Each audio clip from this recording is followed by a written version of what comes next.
see. Hello, good morning.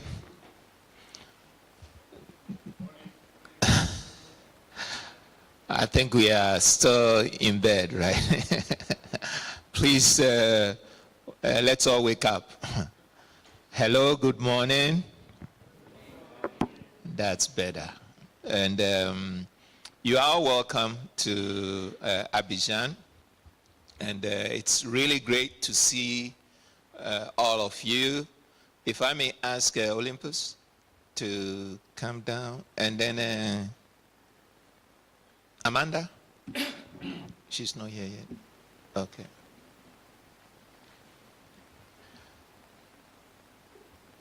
It's 9 o'clock, so we're going to start. And this meeting is a closed meeting, so we are not having any public participation. It's very close. Just everyone you see over here is going to be either a direct access entity or the international access entities that have all rallied together, or a partner. So it's great to see all of you. Your presence here shows how committed you are to this initiative. And when we see the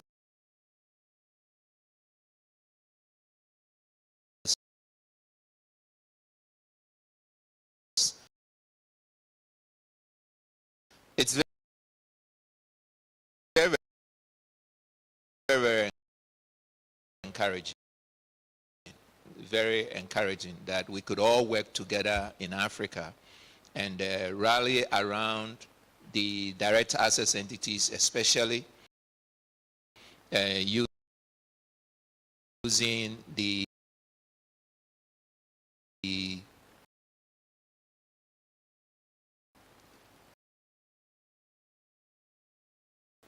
climate rational,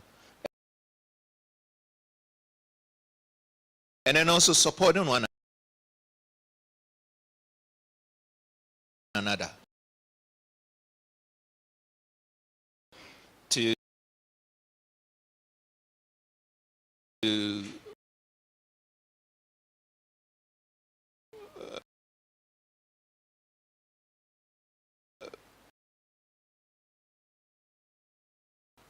advance climate finance on the continent.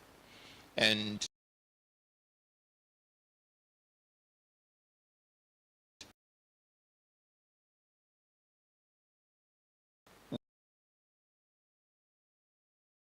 we all know the objectives. Two key objectives why we are all here is to support the direct access entities. And when I was talking with a colleague,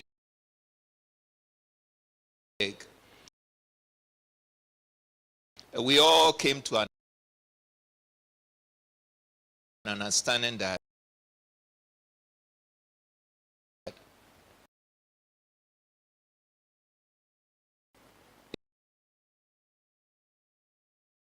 it shouldn't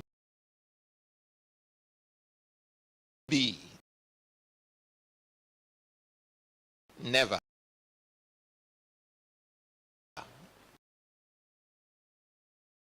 that come 2025, 10 years after the operation of GCF, we still have direct access entities in Africa that do not have a single funding proposal. It shouldn't be. And we could all work together to make that happen. That in the next, I think to 25 is just about 2 years, right? Because we're almost in 2023. In the next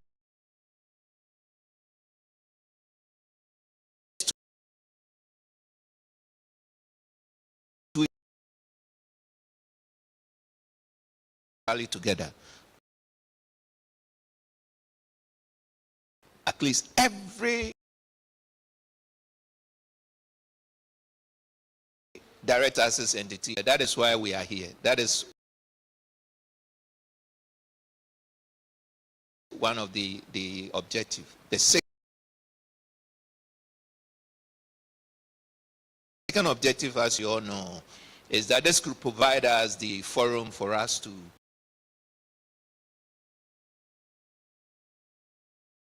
work together, share experience, doing it, informally. Like I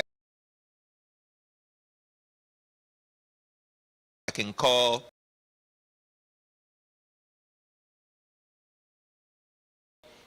when we're developing our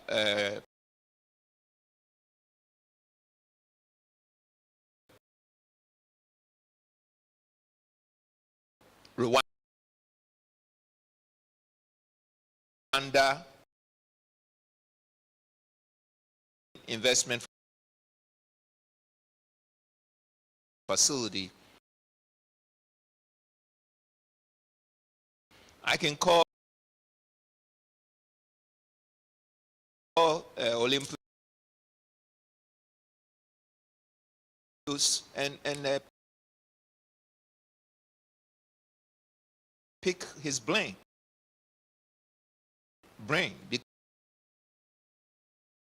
because he's done it before, and so I can ask him, how do you do this? How did it, do this? And this is what we have to do.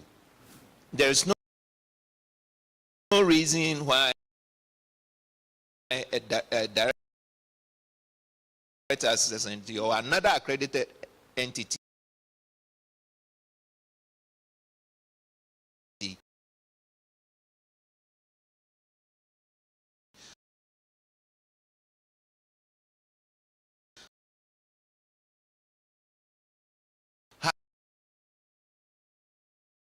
has to go through methodology. Already have a funding proposal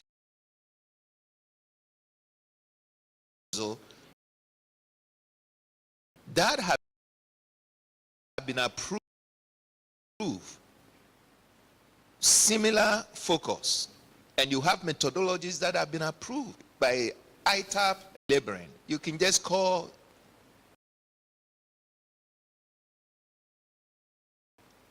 another AE. How did you do this? How did you get this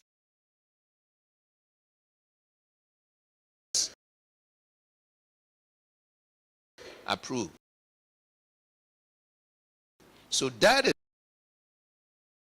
is the second reason that we are here. So that we could all work together. And when we work together, we're going to advance climate finance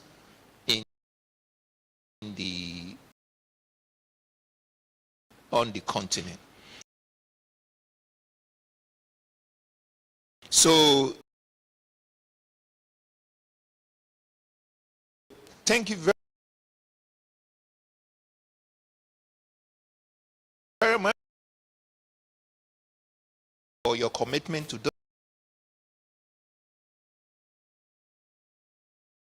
those.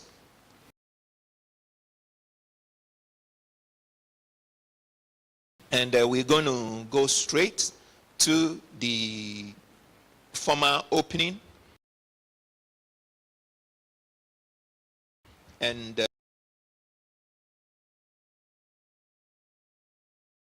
please, if we could have the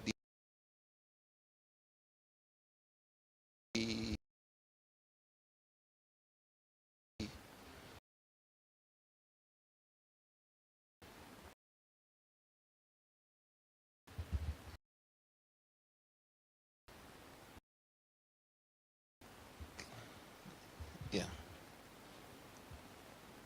So we have the opening session,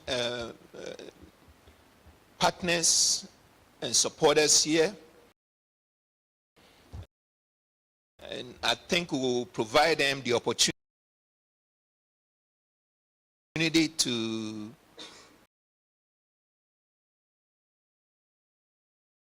introduce themselves,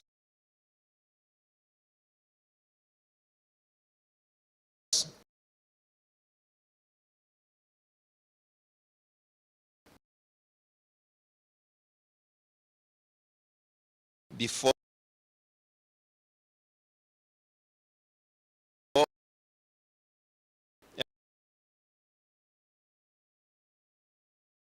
their intervention.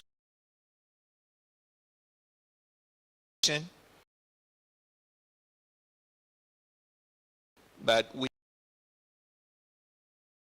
we're going to listen to the keynote speaker, and then we will give them the opportunity to do that. So.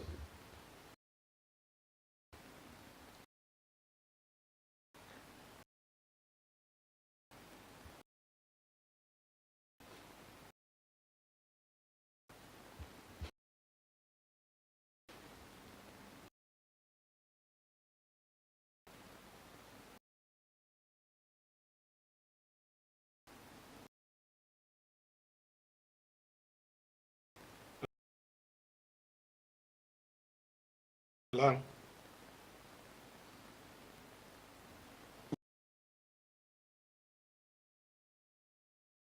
Is it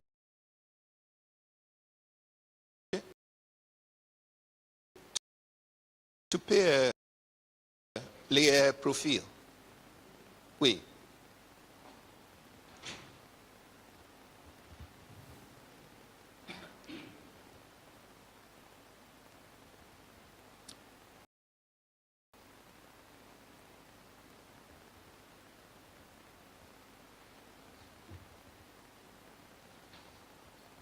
Hello. Tim. Yes.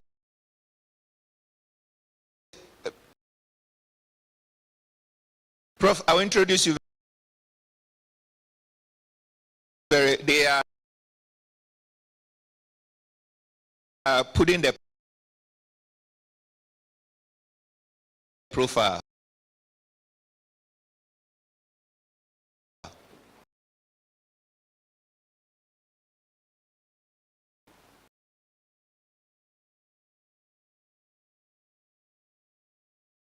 Okay. I'll introduce you very soon. Okay, thank you. Yeah. If it's in a church, somebody will give a chorus whilst we wait. waiting, but this is not.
Rita, please get them to do it fast.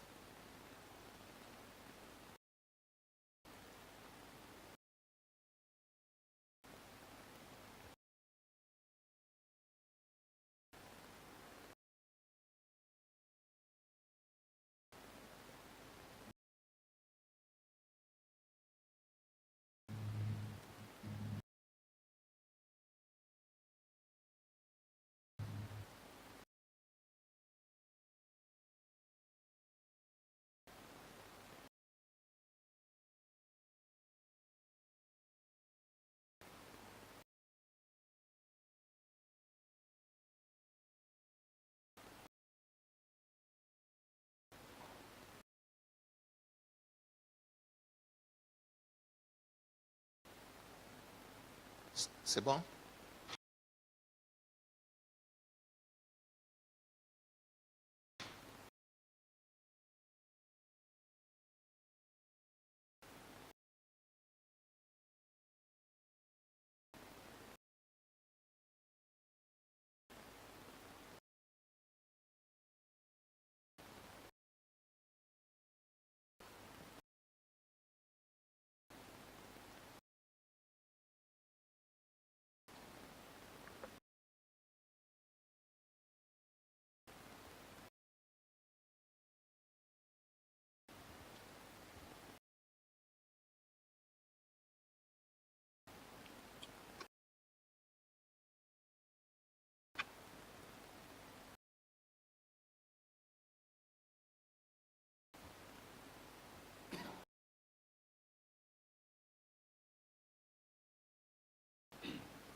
Well,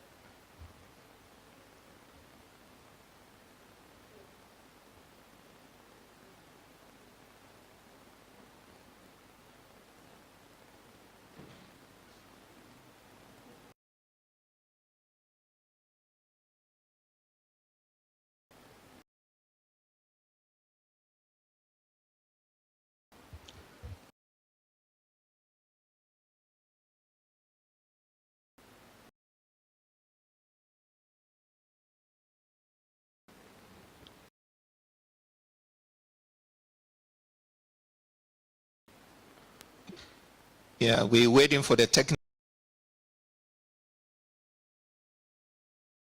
please.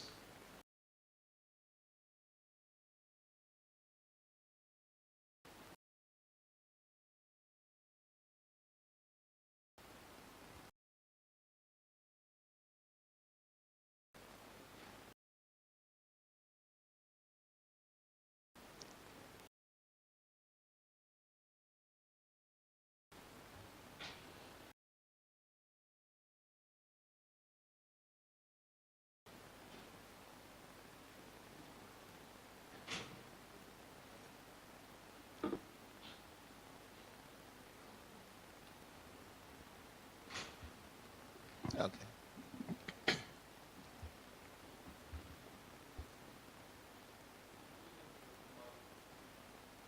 It's with them.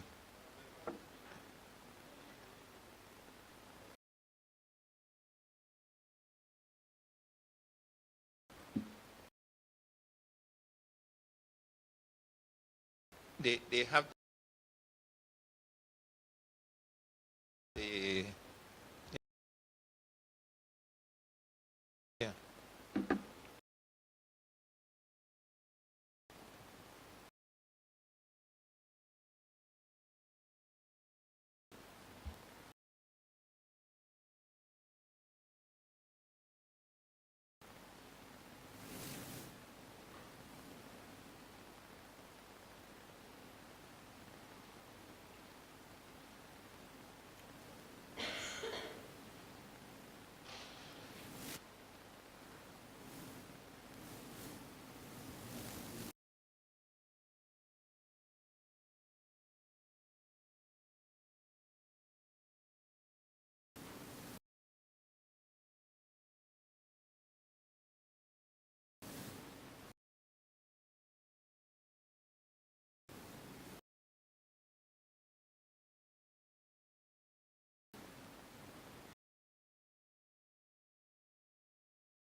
Technology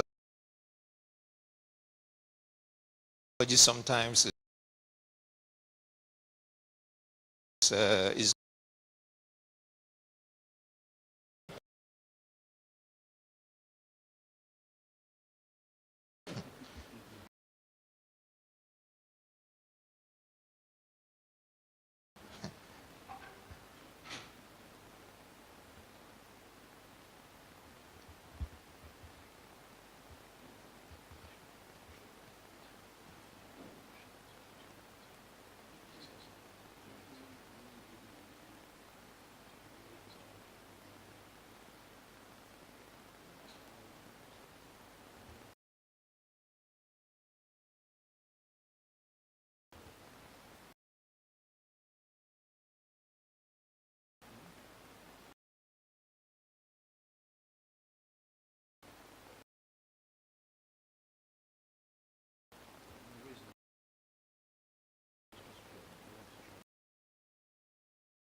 mm, yeah.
Okay, I think we don't have to wait for the technology because time is going. It's up.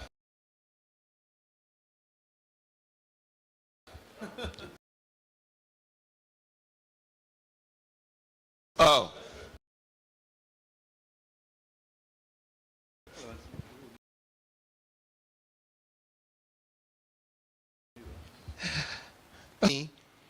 Of the 100 most influential people in climate policy for 2019 and for the period 2022 to 2023 by the general political.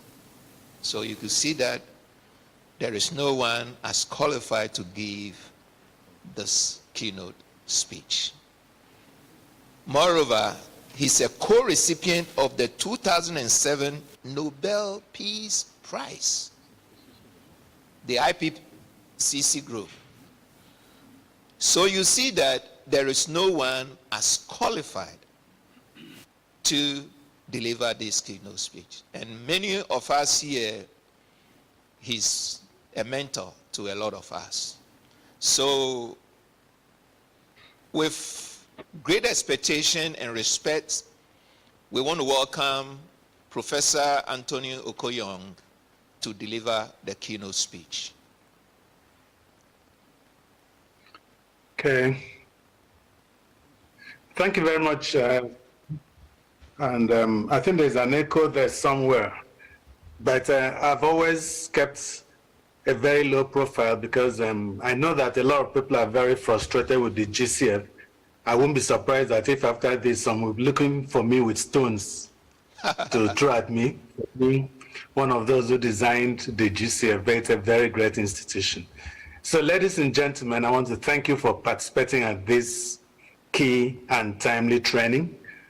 The timing of this training is key, given the need and urgency for climate action to tackle the climate emergency in Africa. To give you some context, the latest report of the Intergovernmental Panel on Climate Change shows that even if the Paris Agreement goals are met, the economic costs of climate change in Africa are projected to be large. This is due to the fact that African countries have climate-sensitive economies with low, in fact, very low adaptive capacities. Adapting to climate change seems to be the only viable solution as adaptation. Be the only viable solution as adaptation can reduce the near-term economic costs of climate change. Early adaptation interventions we have seen have high benefits to cost ratios. Existing estimates show that benefit to cost ratios are mostly above 2 to 1 and often above 5 to 1. And in some instances, we've seen up to about 25 to 1, which means for every dollar that you invest in early adaptation, you get about $25 in return downstream. The financing for adaptation specifically and climate change broadly remains very minimal. Africa received only 3% of global climate finance flows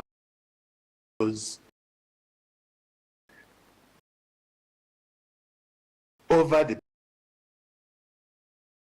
period 2016 to 2019.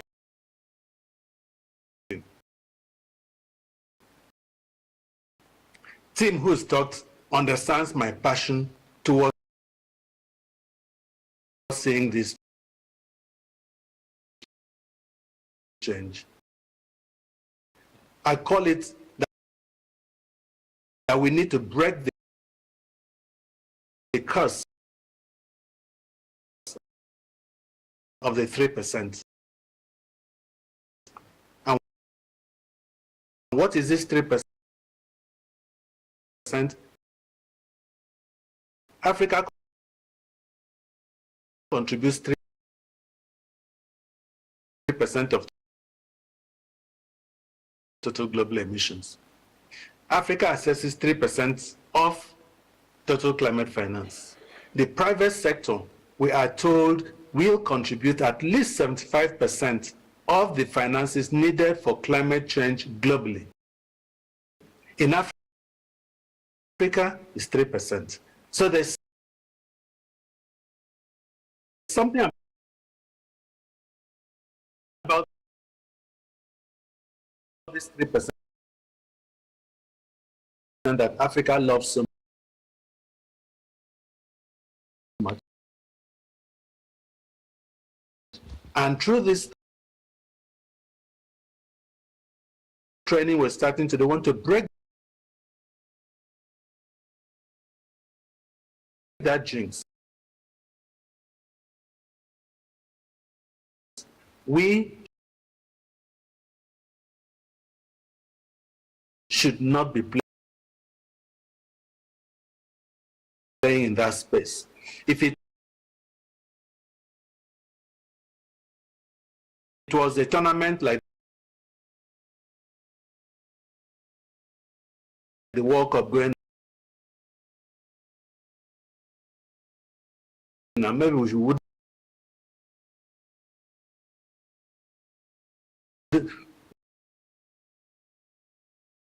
we would be playing in division.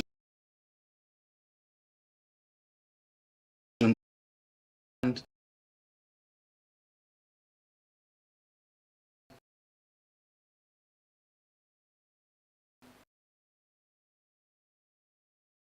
most of these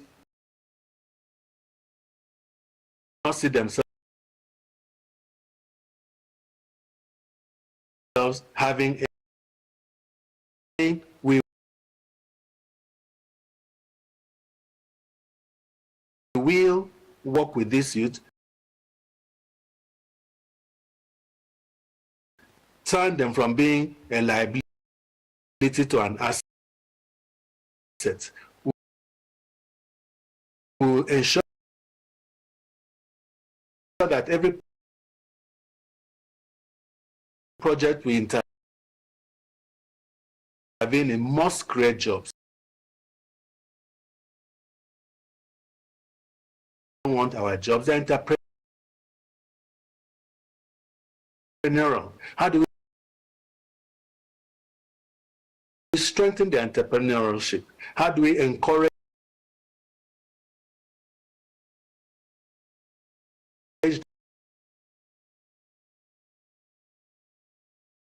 them?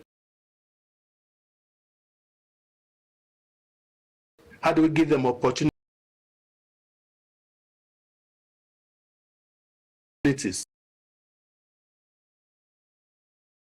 Ones that will be creating the jobs that will be providing the opportunities that we are talking about. So the Global Center on Adaptation and the African Development Bank have looked at this.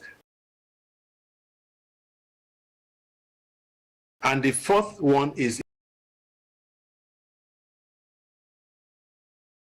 innovative finance initiatives. We cannot continue to fund climate change the way we have been.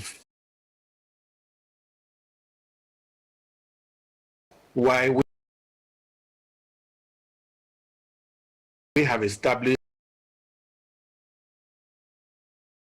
what we call the technical assistance program, and this technical assistance program is out there to see how do we encourage African countries to take advantage of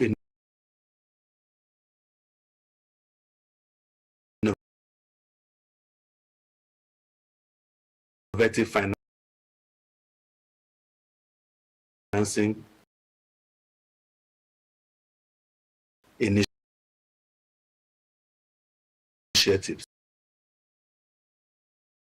So this technical advanced program is assistance program is expected to leverage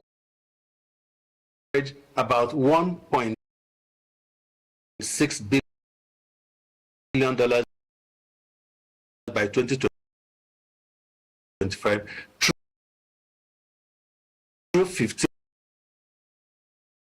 adaptation and resilience projects and programs with funding from public climate funds. We know that these monies are not going to be kept in supermarkets for us to go pick. They're not going to be kept on the market floor for us to go pick. We will access this through the submission of proper bankable projects, project proposals. So this training that we have today and the next few days will target that.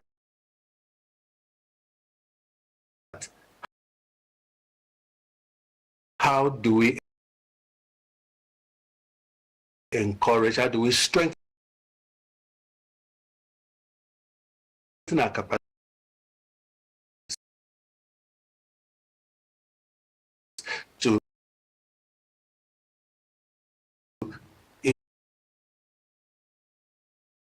to ensure that the project that we submit will be funded. We need to drive more resources to Africa. First, let's take advantage of the existing resources. Then after then pursue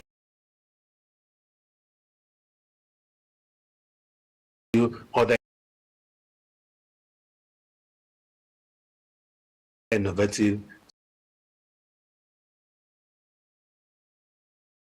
sources.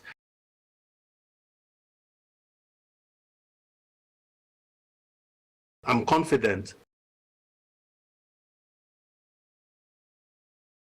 that with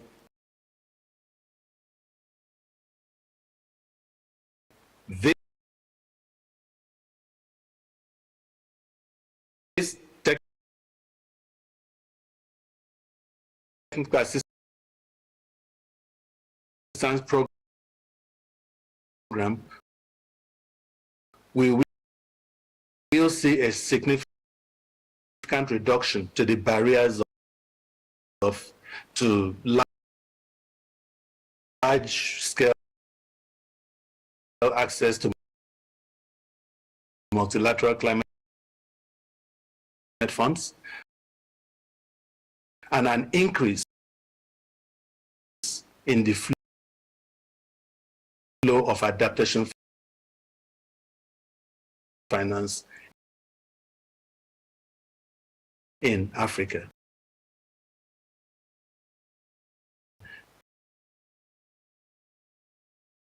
I wish a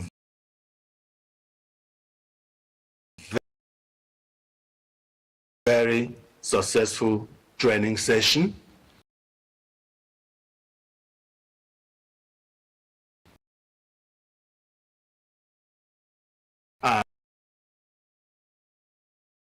And I look forward to all that will come in there. Like I've said, everyone should bear in mind that we, collectively and individually, can break this 3% jinx that is over Africa. I want to see us move to a double-digit access of global finance. I want to see us move to a double-digit of climate finance from the. Thank you very much.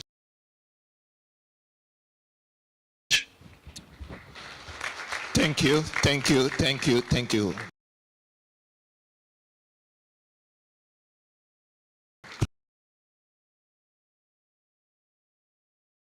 Please.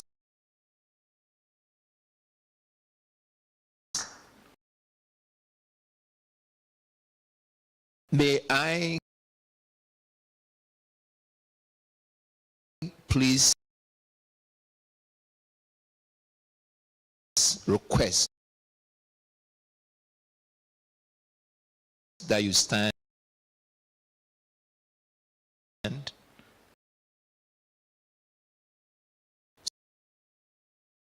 so that we give Prof another appreciated applause.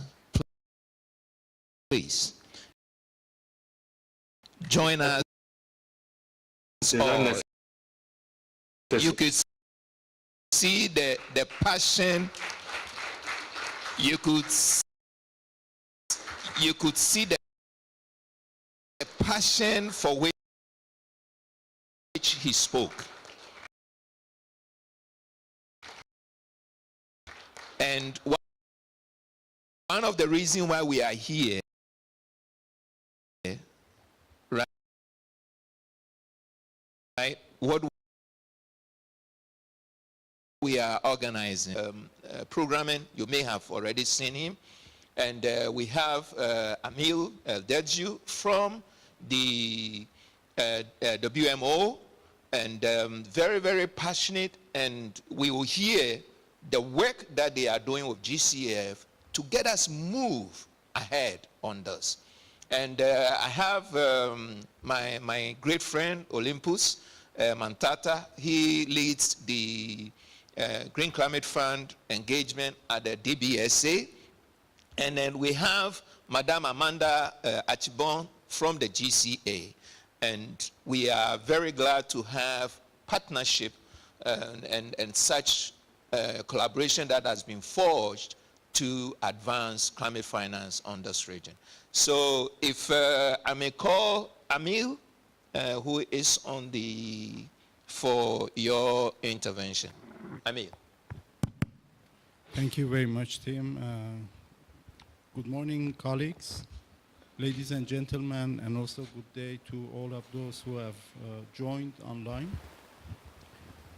My name is Emil Delju, Senior Scientific Officer from World Meteorological Organization. I've been involved in climate business for more than 18 years, where I have been working for WMO. And I've been contributed already to 17 COP sessions. Recently, COP27 was held in Sharm el-Sheikh. And you have here the loss and damage, which was on top of the agenda. We hope next year in COP28, they will decide on a funding mechanism for that initiative. At the outset, I would like to thank the African Development Bank and Global Center on Adaptation for taking the lead in organizing this important meeting. WMO and GCF have partnered since 2018 to make their efforts to mobilize the contribution of science to the decision-making process and investment based on objective, evidence-based, and data-driven conclusions. This initiative is called Climate Science for Action that we have started, as I said, since 2018. We will explain more details jointly with Kevin in next segment of this meeting. The initiative ensures the robustness of the climate information for each project, and it gives a higher value for investment. WMO, as an expert service provider, will continue its collaboration with GCF and we welcome expanding our strategic partnership with the climate finance community to maintain and improve the provision of climate information in response to stakeholders' feedback. However, providing the full value cycle of climate services from data to analysis, information production, interpretation of the findings, and expert advice requires investment. That's why we are here. Obviously, without financial resources, we cannot sustain this initiative. I look forward to fruitful discussions and practical recommendations out of this meeting to ensure a win-win collaboration. Thank you very much. Thank you, Amil. So we move to Madame Amanda Archibald, Senior Partnership Manager for Africa, GCA. Thank you very much, Tim, for the introduction. Good morning, colleagues, ladies and gentlemen. As has been introduced, I'm Senior Partnerships Manager at the GCA. Professor Nyong has given us the excellent keynote remarks on the context for which we're collaborating with the African Development Bank on the Africa Adaptation Acceleration Program and the subcomponents, the Technical Assistance Program, which is basically helping countries access better the Green Climate Fund and other multilateral funds. So what would I be speaking to? From an institutional perspective, what has been our experience from a partnership standpoint regarding the operationalization of this facility, and how do we see partnerships, through a partnerships approach, improving from the 1 year that we've already started, improving the functioning and offering of this facility. So, but you'll be hearing in more detail from my colleague Ali, who'll be presenting the technical assistance program, so I won't go into the detail on that program. But as a quick reflection, the program is essentially a subcomponent of the Africa Adaptation Acceleration Program, as presented by Professor Nyong, and has the overall aim to leverage $1.6 billion by 2025 through 15 adaptation and resilience projects and programs with funding from the Green Climate Fund and other public funding. And it has 3 components: building the capacity of adaptation finance planning and implementation, and then strengthening direct access to the Green Climate Fund as the DAE is here for, and then supporting portfolio development through enhancing funding proposals. So GCA's engagement approach glean experiences in preparing funding proposals and enhancing that experience. So we see that there is opportunity to collaborate among other readiness providers. And then we know the constraints posed by data availability. I'm glad to see the WMO and other partners here present. Indeed, a lot of the feedback that we got was that countries have a problem of accessing the needed socioeconomic data to improve their proposals for specific targeted intervention areas. So GCA runs a call for partnerships approach, basically being able to identify, being able to develop a ready pool of organizations and institutions that are readily available to support, to implement the different aspects of the Africa Adaptation Acceleration Program, which Professor Nyong had mentioned earlier. And so we see this as an opportunity to open up this pool, this call for partners to, to get other institutions that can readily provide the data, that are, that can readily provide the data needed for these countries for their funding proposals, so that this is readily available and it's not being, scrambling for it just when it's needed. So that is an approach that we think we want to adopt, so that we have this ready pool. In the same vein, a simple roster of experts, as simple as the solution as it is, indeed poses a challenge, as we saw from the feedback from countries that we received. And so using this same model, having this ready pool of experts to be able to provide the necessary services as at and when needed, so that it's... Very much, Timothy. First of all, I'm delighted to be here, and I'd like to echo everyone's thanks and appreciation to all of those that organised this event. so that we can improve access to climate information and analysis for GCF-funded activities in Africa. And thanks to everyone that's been able to come here to Abidjan and to those that are joining us online, because it's vital that we hear as many voices as possible to coordinate action most effectively. And it was great to hear Amanda speaking about the importance of partnerships there. Partnerships is a key word. I'm very pleased to be presenting later in this programme the work that the GCF and the WMO are doing together, a number of initiatives which you'll hear more about to assist African DAEs and all of our DAEs, in fact, to interpret and access the best information for developing proposals, as well as national plans and other priorities for climate action. As we heard from Professor Anthony, even if global warming can be held to the 1.5 degree target of the Paris Agreement, the world still faces multiple hazards over the coming decades, with over 3 billion people still dangerously exposed to climate impact. And so to achieve this transformation, the IPCC has proposed action over systems transitions, which is a systemic and complicated approach. To do that effectively requires climate finance and climate science information to come together and to unite. And the GCF so far has invested 11.4 billion US dollars into a portfolio of some 209 projects, roughly split 50-50 across mitigation and adaptation, with a total asset value of 42 billion US dollars. I'm pleased to say that 85 of those projects are in African countries, but as we're here to discuss, and as Professor Anthony said, I share your ambition to find ways that we can quickly scale those numbers up so they become even bigger.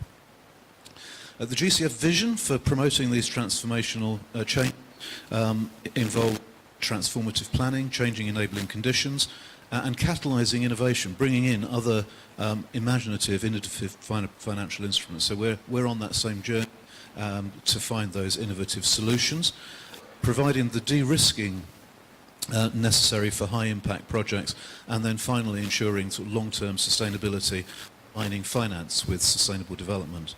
And every step in this four-pronged approach needs the best available information to assist our decision-making. So, which is why we're very pleased to be speaking with the WMO about our ongoing collaboration to bring climate information to those who need to use it in order to improve access to climate finance. Tools such as the ones we're speaking of over the next 2 days provide the scientific knowledge that's needed for adaptation policy and planning, and they guide the selection of transformative climate actions. But ultimately, those actions, of course, should be and must be owned by the countries that develop them, as well as strengthening the design of funding proposals. So at the most recent board meeting, the GCF board adopted principles-based guidance for both mitigation and adaptation, and I'll be speaking more about that and how that helps guide the development of proposals, but also helps me and my team develop the toolkit that we think is going to be useful and is going to assist all of our stakeholders in following that principled guidance. And in support of that, and we'll talk more about this, we're creating an online portal of resources backed up by an international expert advisory forum, and those joint initiatives will help to answer questions about where is the best information, what is the best available information, and as in fact you are already doing, and as Timothy said, sharing knowledge about where that information is so that we don't have to constantly reinvent it, so that we can be efficient and effective. So thank you for the opportunity to make some opening remarks. I look forward very much to the next 2 days. The most important thing for me here is not to be speaking, actually, but to be here so that I can listen. So that I can listen to you, so that I can listen to you, our most important stakeholders, and work together to find the ways that we need to provide better support for the development of proposals and plans. Thank you very much. Thank you very much, Kevin. And you'll be hearing a lot. Actually, tomorrow, we've dedicated tomorrow to action. Not less speaking, but action. And we have been lucky on our side to see relatively good success with regard to projects approved for financing. But most of those have been more in the mitigation space. We suffered the same challenges where adaptation is concerned.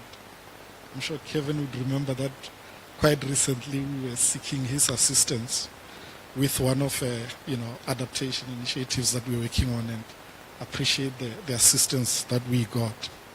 So which to me makes this meeting very important, because the support for DAEs to enhance climate data and information cannot be overemphasized where the need to mobilize climate financing is concerned. And this is even more underscored by the requirements from ITEP point of view with regard to rigorous climate rational analysis.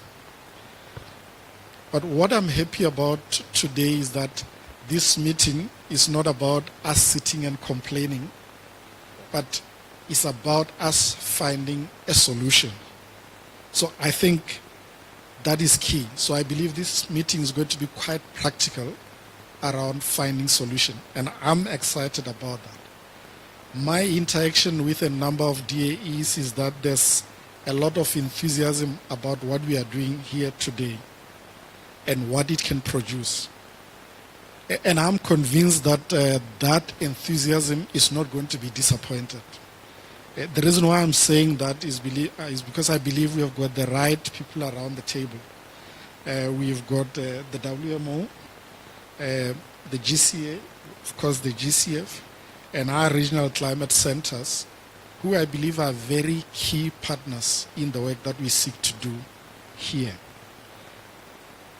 So I would like to take this time and really express my appreciation and gratitude to my brother Timothy and the team that has been working around this. I know there's a lot of work that has gone into this.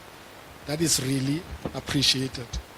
And I believe, Tim, when we crack the 3% barrier, we should remember that this was part of the journey there.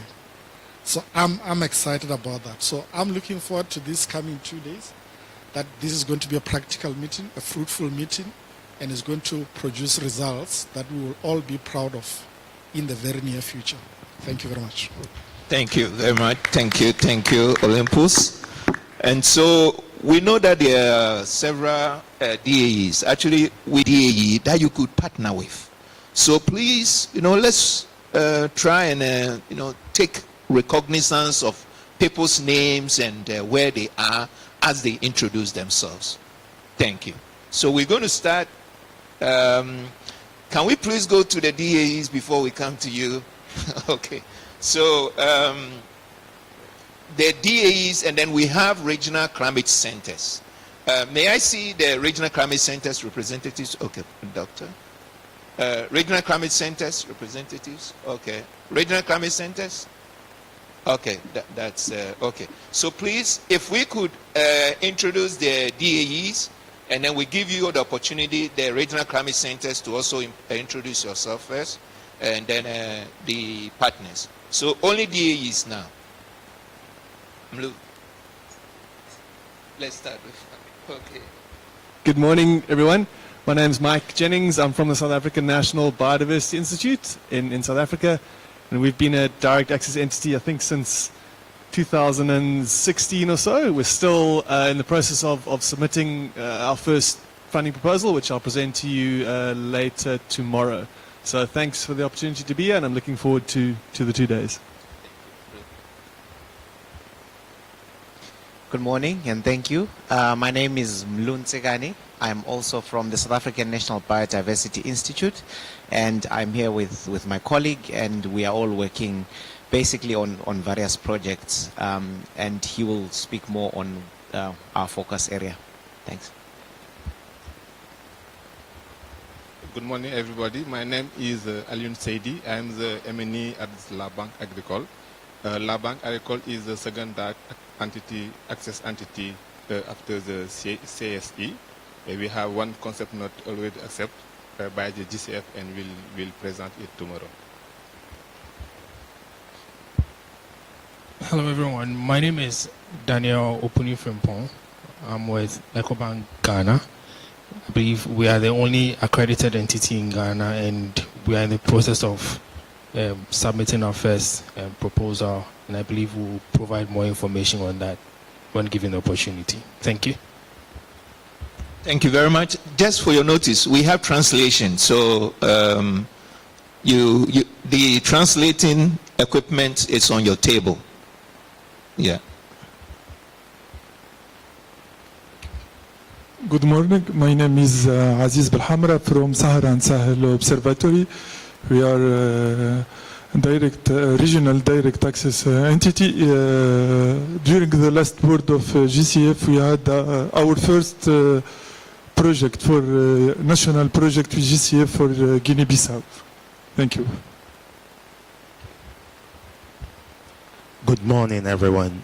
My name is Kingsley Adofo Ado. I'm also from EcoBank. And as Daniel indicated, we had our accreditation in 2019 and still in the works of submitting our maiden proposal.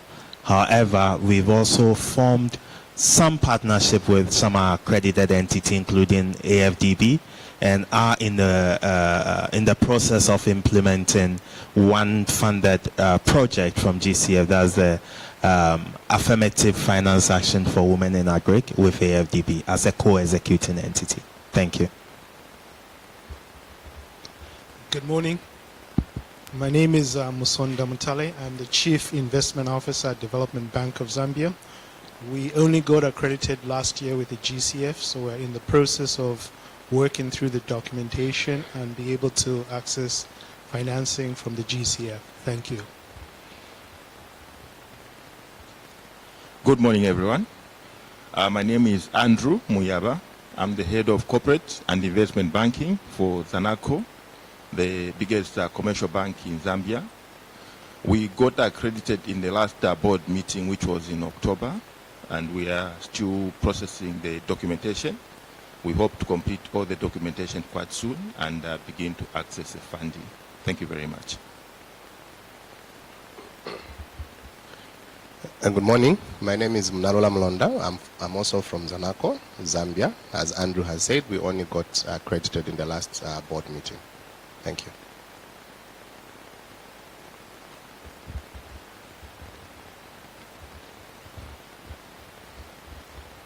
Hello everyone, my name is Patrick Mubenga. I'm from Equity BCDC in DRC. I'm in charge of energy, environment and climate change, and we are hope to be DA here because we are in journey. Okay. Thank you. Merci. Come at same time. Yeah. Come at same time.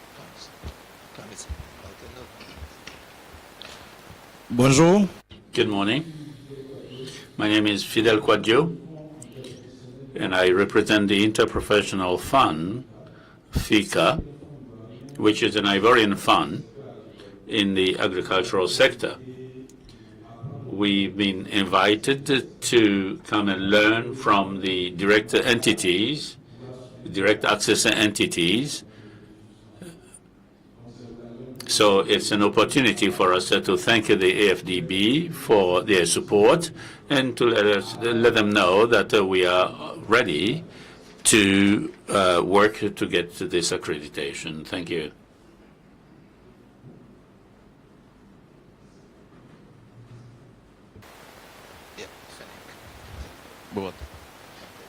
Bonjour à tous. Good morning, Eric Amonsu. I'm from the BOAD, the West African Bank of Development. We are considered as a direct access entity for this part of West Africa. Thank you. Good morning, everyone. Naona Beroger. I come from Benin, from the National Fund for the Environment and Climate, which exists since 2019. And we are working on a financing program that I will present tomorrow. Thank you.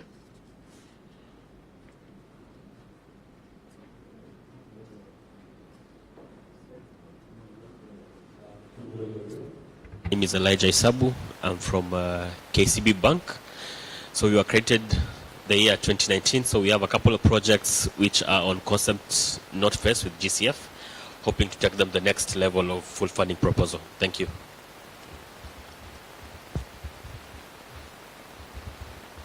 Good morning. Anne Gatero from National Environment Management Authority in Kenya.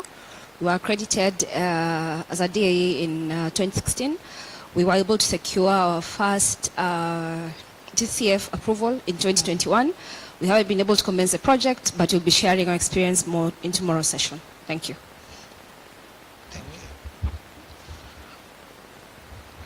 Good morning. My name is Joseph Lule from Uganda, Minister of Water and Environment. We are also accredited in 2018. We are stuck at concept note, but working with other UNDP and other partners, we've been able to implement GCF projects, but we've not yet secured our own as a DA. Thank you. Bonjour à tout le monde. Good morning, everyone. My name is Mamadou Gueye. I'm from the Guarantee Fund from Senegal. I will let our first General Secretary to present. Thank you very much. My name is Thérèse Fredjouf, and the General Administrator of the Fund. We are seeking accreditation with the GCF at the moment. Thank you.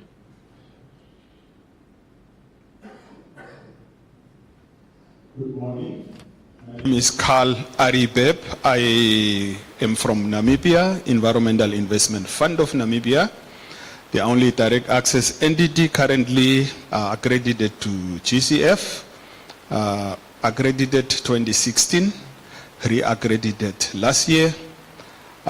We have been implementing since 2018 a portfolio of 4 GCF projects, 2 of which are now approaching close out terminal evaluation phase, and we've just embarked on a new round of programming, 2 concepts already on the table for discussion with GCF.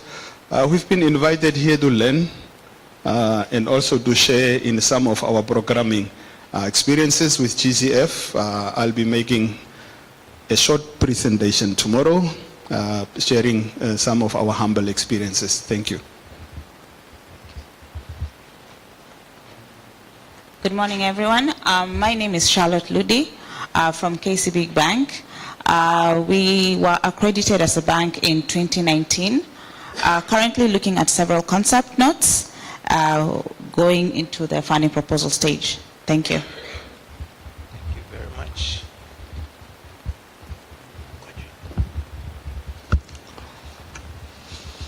Good morning.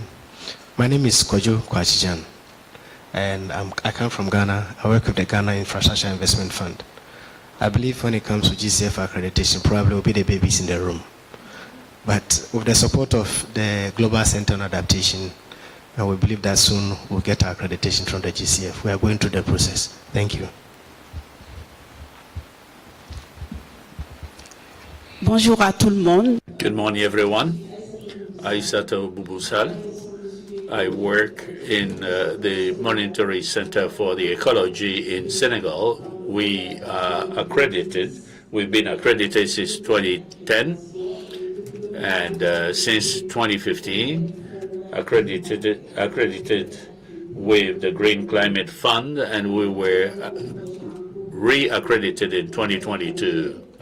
We are working on a complete project with a simple procedure, and we are very active in everything that concerns the windows of GCF, and we are working with the ACCFs, and we are working with the territorial collectivities in Senegal, and we have a project that is being funded with ACCF. And our objective in being here is to share with you.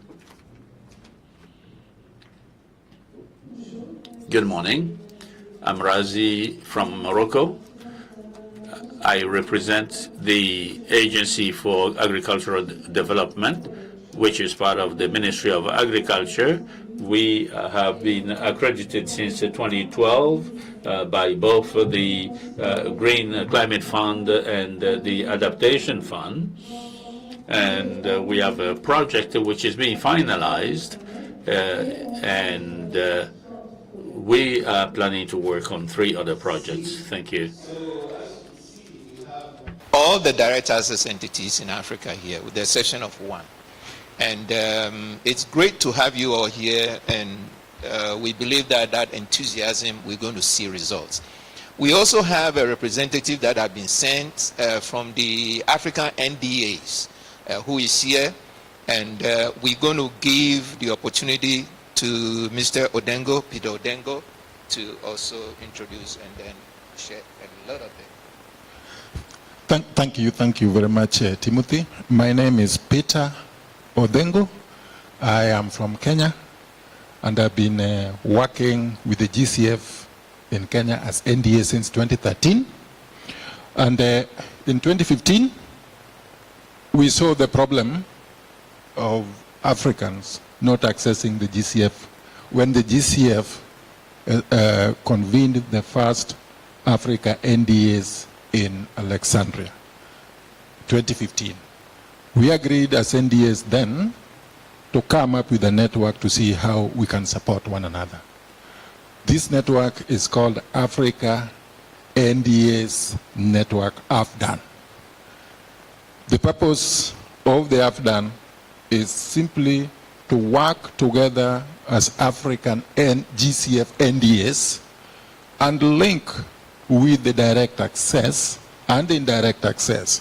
And the NDA's focal points are very, very, very important cog within the two. Direct access, because a letter of no objection is very important, and the circle is also may belong. So I've worked with Timothy. In Namibia, we consulted with the professor, and in COP20, Samalashal, AFDAN was fully relaunched with one objective. Adaptation is the priority of Africa, and we need to accelerate access to climate finance through direct access entities, the skills we have.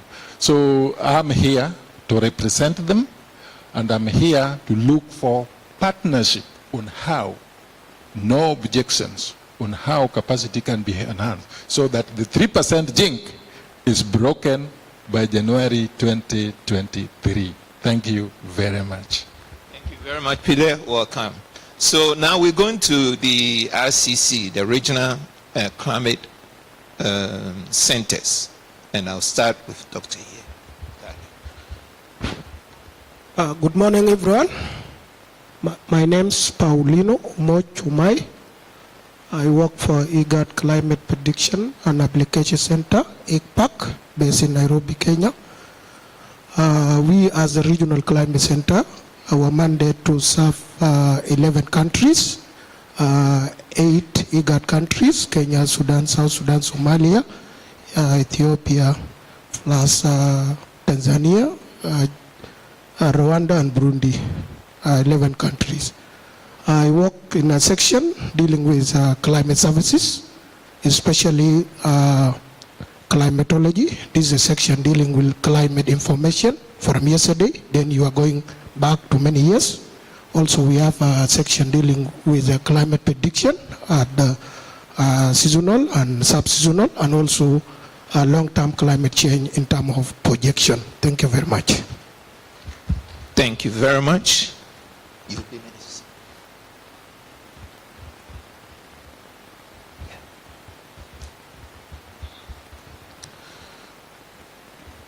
Okay, bonjour tout le monde. Good morning, everyone. My name is Alassane Agali. I'm an expert in agriculture and meteorology, in charge of climate adaptation at the Regional Center AgriMet, SILS. The SILS is the interstate center for research in the Sahel. It has 13 members in West Africa, but it has activities in all the 17 ECOWAS countries. We are already an accredited entity with the Green Climate Fund, and currently we are in the process of accreditation for direct access. Thank you.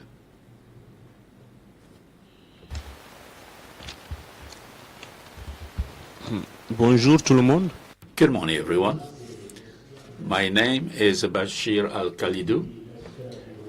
I'm an hydrology expert in the Niger Basin, and this is a sub-regional organization which comprises 9 member states from ECOWAS, including with Chad and Cameroon in addition. And in order to get the support of the Green Climate Fund, this started with the Integrated Program for Climate Change, which is a program, an ongoing program in the Niger Basin for an amount of more than $200 million. And 29% of this is provided by the GCF, and with the support of the African Development Bank, this program is being implemented in order to preserve the basin, the Niger Basin, and improve the resilience for the production system of the populations. We started in 2019, and we are very proud of this program and proud of the support we are receiving. For today, we are very much interested in the data. We believe that this aspect of preservation of the Niger Basin will give us an opportunity to enlarge this fund in order to address the issue of data collection in order to manage the resources in the Niger Basin. Thank you. Bonjour à tous. Good morning, everyone. I'm Dr. Pascal Ndri from the Climate Center in Central Africa, which is an institution specialized from the community of Central African states. I'm in charge of meteorology and environmental support. Thank you. We also have a meteorological organization here from Côte d'Ivoire, and Dr. Kaku. Bonjour, Good morning. My name is Dr. Kwaku Bernard from Sodexam. It's a national meteorological service, and Sodexam manages the airport platforms, but also the meteorological service of Côte d'Ivoire. We are responsible for the collection of data, the training, the help to the users, and also the climate monitoring. I think that's enough. So as you can see, we have all the RCCs with the exception of SADC. We have all the RCCs here. So there is no need, there is no way also that we will be lacking meteorological data. ITAP is requesting about 30 years, and we will be following up with you to make sure that we have all the data to help us break the 3%. And the man that we will be focusing on, this is the man who coordinates with all the RCCs, and it's good that he introduced himself. Thank you very much, team. Okay, good morning, everyone. Good morning, my colleague. And I'm very happy to see you coming here because listen to my friend close to me, data is something very important. You cannot make any kind of infrastructure without data. Adaptation, It's not working? Yeah, you cannot make adaptation without data. Any infrastructure without data. Also in energy, without data is not energy. So my name is Dieudonné Goudou. I'm climate risk and disaster officer at the bank at the ClimDev Special Fund. We start ClimDev in 2014, and I'm a task manager of those climate centers operation, and also for national net observation network services and climate services. So what I want to say here, I'm very happy to see the DIS coming here, the representative of the countries and the institution. We need to work very hard to understand the best practice of a climate rational. And the bank will tell you and present the example of successful operation we have, but it's not the end. We have a lot of things to do. We need the data, a very good data, reliable data, and also we need statistical data, meteorological data, hydrological data. So the 2 days, I think that is very important to us to listen from you, your question, how do you want us to do to present more for the proposal for the GCF? Because now what's happened for the countries, all the countries presented a proposal, but they need any justification of climate change, any justification of climate data, historic data. So that's very important. So thank you, and we'll be very happy to working with you. Thank you very much, Dieudonné. And we actually have one direct access entity that also joined us very soon. So we're going to give the opportunity to introduce yourself. Thank you. Good morning, everybody. My name is Dr. Mitima Juma Amani. I'm coming from DRC. I'm a Director Executive at Equity Bank Congo. I'm in charge of the social investment. I know that some of you are probably not familiar with the concept. In Equity Bank, we have, I'm representing the foundation in DRC, but we are trying to make sure that the private sector is more engaged, bringing impacts within our community. So we try to have the two engines, which is the financial one, which is the bank, and the social one, which is working with community through innovative projects to make sure that we also share and improve the socio-economy of that population. So I'm here with my head of the pillar energy and environment because we try to make sure to understand how we can help our country and our community to access better to the green funds in DRC, but also we are already starting implementing some other projects in the same sense and try to see how we could improve our partnership with the government. Thank you.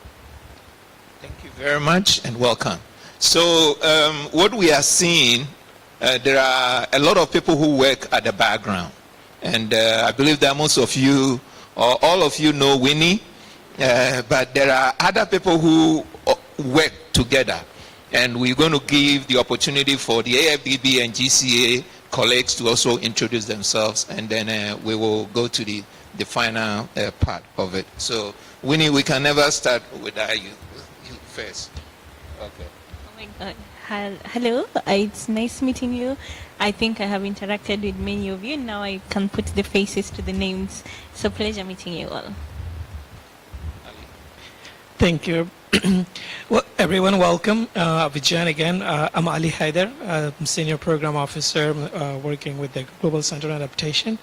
And under this leadership of team, we're organizing this event and looking forward to engage with all of you. All right. Good morning, colleagues. My name is Rita Efa. I'm a Senior Climate Finance Officer at the African Development Bank. I also coordinate the Africa Climate Change Fund, which we will be sharing a little bit more with you during the program. Thanks. Thank you. Shakil? Thank you, Tim. Good morning, everyone. I'm Shakil BDC, part of the GCF coordination team within the bank. I'm very happy to be here amongst you, and hopefully this will be the event that will kickstart big things to come for the DAs, and we'll be able to mobilize resources. Thank you. Thank you. Good morning, everybody. My name is Modoni Ndohio, a climate change and green growth specialist at the Africa Development Bank. I am based in Nairobi, covering the East Africa region. We support the GCF coordination team when it comes to regional projects in East Africa.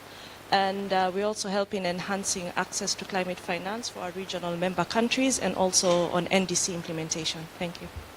Tony? Is it Sandy? Okay. Bonjour. Sandy. Good morning, Sandy Kwame. I'm a senior program officer, climate change. Very happy to be here today with you. My name is Paul Vernus. I'm a research analyst at the Global Center on Adaptation, and we'll give you a presentation this afternoon on our work on how to better integrate the socio-economic dimension of climate change in climate rational. Thank you.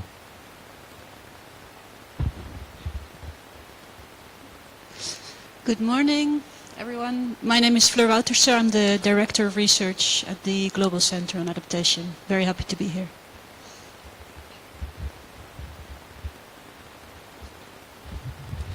Good morning. Bonjour à tous. Good morning, everyone. My name is Leila Mohamed, and I will be joining the team very soon. Thank you. Thank you all, and you are all welcome. And we appreciate the collaboration and the commitment. So the final part of the formal opening, we're going to hear some relevant information about adaptation, some of the decisions that came out of COP27. And Madame Audrey Yamajako is here to provide us. She just came fresh from El Sham. She's here to provide us, some of us who are not able, so fortunate to go to El Sham, to brief us on that. So, Madam. Thank you very much, Timothy. Please allow me to stand up because it's really cold here, so it will warm up a little bit. Thank you for allowing me to talk after this introduction, because more importantly is to meet you. We are here to support you as direct access entities. You are the one who will implement climate action on the ground, so I'm very happy to be there with you today. I will also want to thank our honorable hosts, the African Development Bank, the Global Center on Adaptation, WMO, the GCF, and also the Africa Climate Change Funds for organizing these 2 days of workshop. Thank you very much. I'm Audrey Cynthia Yamajako. I'm Principal Climate Finance Officer at the African Development Bank. I'm also the coordinator of the African Green Bank Initiatives. And I'm here today to talk about a little bit of the outcomes, the relevant outcomes of COP27. COP27 is known as the implementation COP. So what we can take from this COP. First, as Mr. from Delju from the WMO just said, important outcome of this COP is this political engagement around this fund on loss and damage. It was requested from the African group of negotiators already for 30 years.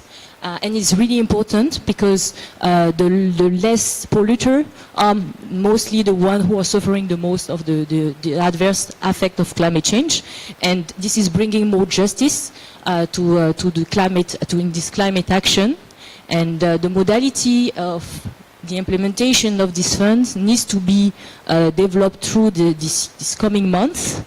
Who will access to this fund, who will capitalize this facility, but also the modality of the project who will be able to access of the country. So this is now coming, and this is important.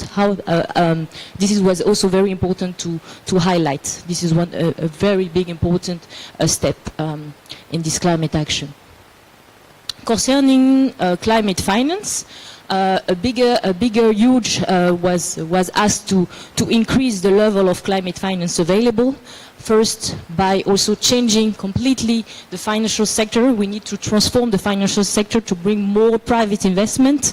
This is really important and mandatory. As Professor Anthony Young just said, 75% need to come from private sector, private investment, if we want to implement our NDCs. 75% compared to only 13% in Africa. So what does it mean? It means that today only 87% comes from the public fundings in Africa.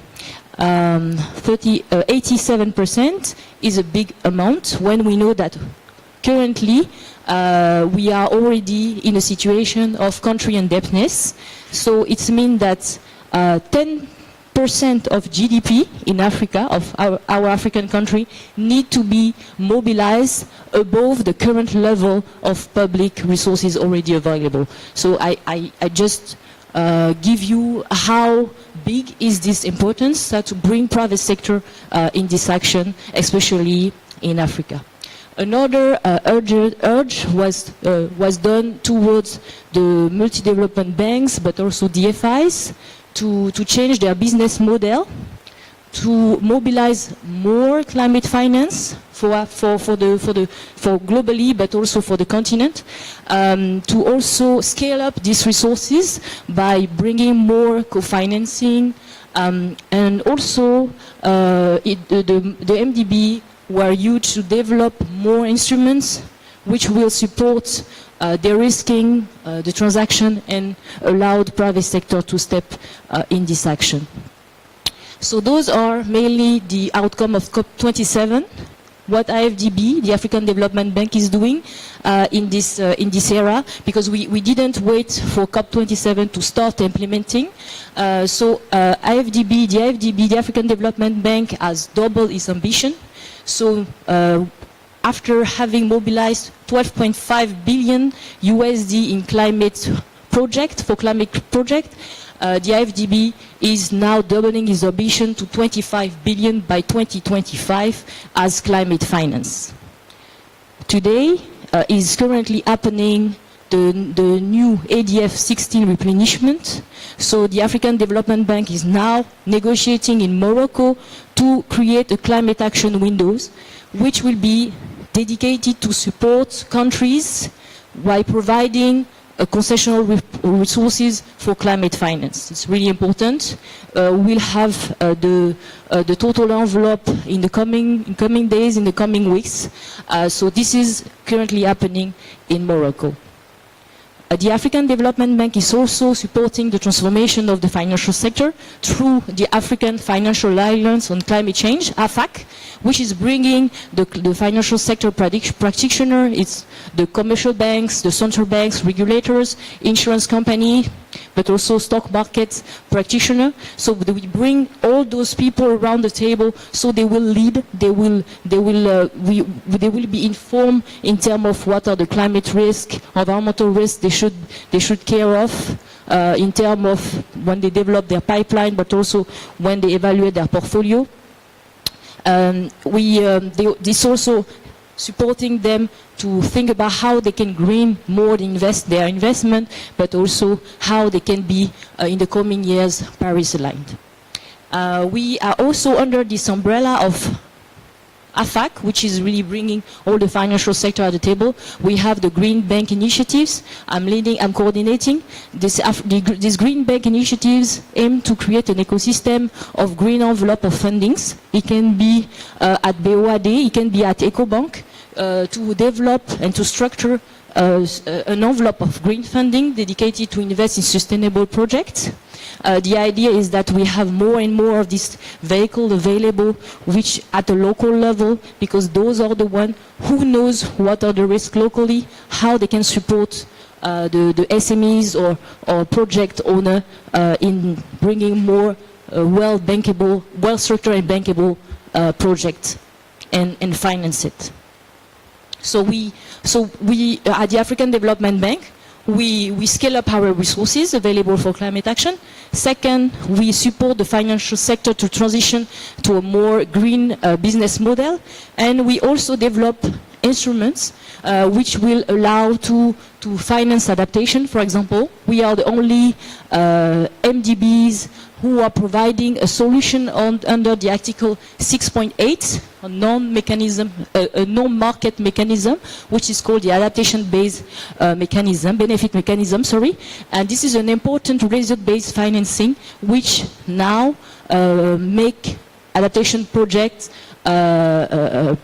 which allow adaptation to be to bring, to raise some, to generate, some earnings, but also in the coming years to be as well bankable. So this is what we do at the African Development Bank, and what is really important, because we need to see and to show that there is a lot of opportunity for Africa, for you as practitioner in this climate action. These opportunities, you see that there is more and more climate resources coming. This COP27 urged the developing country to do what they have committed to, this 100 billion per year as they pledge to provide as a climate finance. So there is more resources to come. There are also some sector of investment which are really important. We know that to meet and to stay under this 2% degree increase, we need to increase by 45% our investment in renewable energy. So, those are very big sectors which we need to be developed, and we need more and more projects on the ground at the country level, at the local level. So you see these opportunities in terms of sizing the resources always coming and developing pipeline of good projects. There will also, as the GCA will not say the contrary, but on the main opportunity in Africa stays in adaptation. We need to double the finance available for adaptation, and Africa can benefit from it by developing strong pipeline of adaptation projects. So those are the opportunities. I will conclude that we need to work hand in hand around this baobab tree, which is our continent. We are using all this opportunity to develop bankable and well-structured pipeline. You are the practitioner, you are the one who will do that on the ground, and we are helping to support you in terms of capacity building, trying to bring more finance to support your project. Thank you very much. Thank you very much, Audrey. So we did very well with time. So why not just give yourself an applause? We did very, very well on time. It's supposed to end at 10:30. We did it 10:27 now.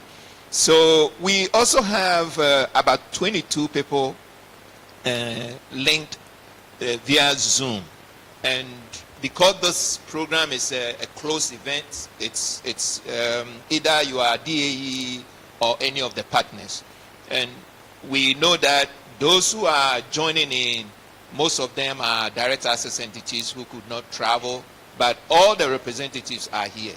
But the extra ones that could not come because of some other engagement are also following us online. So are our colleagues from AFDB, GCA, and I saw two colleagues also from GCF also logged in on the Zoom. So we want to acknowledge you. Time may not permit us to give all of you the opportunity to introduce yourself, but we've acknowledged you, and we are glad that you are, with us in spirit, if not in body, but you are with us in spirit and mind. And thank you very much for that. So we bring the formal section to an end, and it will be good for us to, those of us who are here, to have a photo together. Those on the Zoom, I don't know how technology we haven't managed yet, but for those of us here, please come and let's have a photo shoot together. Here. This, yeah. Then from after the photo shoot, we're going to have a coffee break, and then we'll be having the DAE plenary section. So our colleagues joining us on Zoom, if you could just take break, we'll be reconvening after the photo shoot and the tea break. Please